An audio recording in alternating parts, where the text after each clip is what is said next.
So today I want to address a quite serious topic, but again, on the surface level, it looks like a very plain and simple question. But when you dig a little deeper and see some of the things that we've seen over the years, it actually is a little concerning, which makes us want to address this in a way where you get the information that you need, and we get to address the concerns that we have, things that we've seen over the decades that we've been in the industry. So, what is the best type of glue to use for hair pieces? Now, over the years, I've seen crazy things from shoe adhesive being used on an individual's head to put a hairpiece on. I've seen, solvent-based adhesives being applied directly to the skin and really burning somebody's scalp. We see it every day. And the truth of the matter is that it doesn't have to be that way.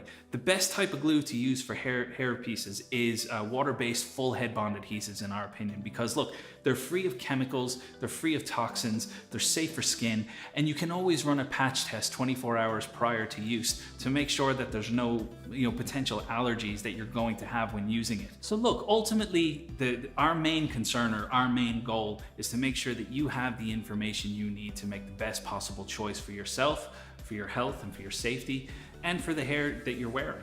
So look, if you have any questions at any point, feel free to get in touch. We're always available by email or by phone, and we look forward to hearing from you.